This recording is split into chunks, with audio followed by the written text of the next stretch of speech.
শোণিতপুৰৰ ৰঙাপৰাৰ এজন যুৱক কৰ্মসূত্ৰে চেন্নাইলৈ যোৱাৰ পথতে ৰহস্যজনকভাৱে নিৰুদ্দেশ হোৱাৰ ঘটনাই সমগ্ৰ অঞ্চলজুৰি সৃষ্টি কৰিছে তীব্ৰ চাঞ্চল্য। পৰিয়ালৰ মাজত এতিয়া কেৱল উদ্বেগ আৰু অপেক্ষা। শোণিতপুৰৰ ৰঙাপৰাৰ বাসিন্দা সঞ্জীৱ দাস 26 জুনত কৰ্মসূত্ৰে চেন্নাইলৈ ৰাওনা হৈছিল। কিন্তু যাত্ৰাপথত অন্ধ্ৰপ্ৰদেশৰ বিজয়ৱাড়া ৰেল ষ্টেচনত ট্ৰেইনৰ পৰা নামি যোৱাৰ পিছৰে পৰা ৰহস্যজনকভাৱে সন্ধানহীন হৈ আছে যুৱকজন। পৰিয়ালৰ লোকৰ মতে শেষবাৰৰ বাবে ফোনত শান্তি লৈছিল, মোৰ পিছফালে মানুহ লাগিছে, মই বেলেগ ট্ৰেইনত যাম। এই কথাখিনি কৈ ফোন সংযোগ বিচ্ছিন্ন হৈ যায়। তাৰ পিছৰে পৰা তেওঁৰ মোবাইল ফোনো বন্ধ হৈ আছে। বহু বিচাৰ খোচাৰ কৰাৰ পিছতো এতিয়ালৈকে কোনো সন্ধান নাপাই গভীৰ উৎকণ্ঠাত দিন কটাইছে পৰিয়ালৰ সদস্যসকলে। এই ৰহস্যজনক অন্তৰ্ধানক কেন্দ্ৰ কৰি সমগ্ৰ ৰঙাপৰা অঞ্চলত সৃষ্টি হৈছে চাঞ্চল্য।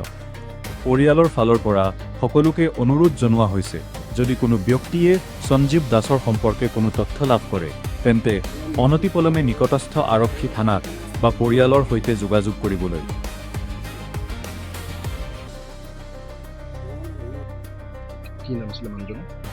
নমস্কাৰ, মোৰ নাম বৰ্ণালী দাস আৰু মোৰ হাজবেণ্ডৰ নাম হ'ল সঞ্জিত দাস। ৰাতিপুৱা যোৱা শুকুৰবাৰে 26 তাৰিখে ৰঙাপুৰা ৰঙিয়া ষ্টেচন ধৰি ৰঙিয়া ৰেলখন ধৰিব মানুহজন চেন্নাইত গৈছে। হয় হয়, কামৰ কাৰণে গৈছে। তাৰপিছত সি ৰঙিয়াত নামিলে। ৰঙিয়াত নামি মানে নগাঁও এক্সপ্ৰেছ ট্ৰেইন ধৰি মানে চেন্নাই যাব আৰু সি চেন্নাই নোযোৱাৰ আগত যাই নাপাওঁগতে মানে কি কয় বিজয়পাৰা ষ্টেচনখনত নামিল মানে মোৰ হাজবেণ্ডে। তাৰপিছত নামোতে তেওঁৰ লগৰ চিত্তৰঞ্জন দাসো আছিলে। হয়, দুজন গৈছিলে সিহঁতে, মোৰ হাজবেণ্ড আৰু চিত্তৰঞ্জন দাসে গৈছিলে।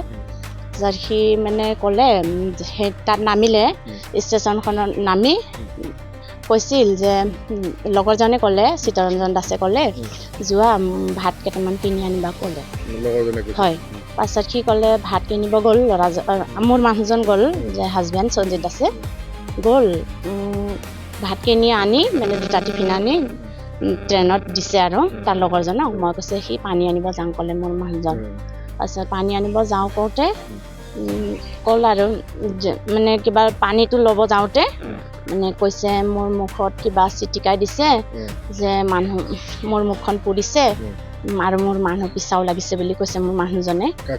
মানে তাৰ লগৰজনে মানে ফোন কৰিছে। হয়, লগৰজনে ফোন কৰি কৈছে আৰু যে তুমি ইমান দেৰি পানী আনি কিয় অহা নাই, পানী আনিব গৈছিলা। তাৰপিছত সি ক'লে পানী আনিবলৈ যাওঁতে কৈছে মোৰ মানুহজনে যে কিবা কৰিছিল, মোৰ পিছা লাগিছে আৰু মোৰ মুখত কি ছটিয়াই দিছে, এতিয়া মই পুৰণিও মাৰিছে, মুখখন ধুব পৰা নাই বুলি ক'ল। কৈ পাছত আৰু সি এনেকৈ কৈ গ'ল মোৰ মানুহজনে। পাছত আৰু সি ক'লে তুমি গৈ থাকা, ট্ৰেইনখনো এৰিব ধৰিছে। পাছত কৈছে তুমি গৈ থাকা, মই নেক্সট ট্ৰেইনখনত যাম বুলি ক'লে আৰু সি টিকেট কাটি। পাছত এতিয়া মোৰ মানুহজনে নেক্সট ট্ৰেইনখনত গ'ল নে নগ'ল, এতিয়া মানে ফোনটো মোৰ দেওবাৰে মোক সন্ধিয়া ফোন কৰিছোঁ। পাছত মোৰ ঘৰৰ পৰা মানুহবিলাকো ফোন কৰিছে এনেকুৱা শুনি। পাছত সি ক'ল মোৰ মানুহজনে ক'লে ৰাতিপুৱা সোমবাৰে মই ফোন কৰিছিলোঁ, নিজে ফোন কৰিছোঁ। কৈছে সি মানে উল্টা পুল্টা কথা কৈ আছে মোক। ৰঙাপুৰা ষ্টেচনত আহি মই চেণ্ডেল কিনি আছোঁ বুলি ক'লে এবাৰ। মই ভাবিছোঁ অসমৰ বাহিৰত গৈছে, সি কেনেকৈ ইমান সোনকালে আহি পাব। হয়, পাছত মোৰ মানে সন্দেহ বেমাৰ সোমাই গৈছে যে কি হ'ল কি নাই। মোৰ মানুহটো মোৰ পেহীহঁতক ফোন কৰি পঠিয়াইছোঁ মই ঘৰত যে কি হ'ল চাওকচোন, মইতো দিনে হাজিৰা কৰি খোৱা মানুহ, কাম কৰি নাখালে নহ'বগৈ।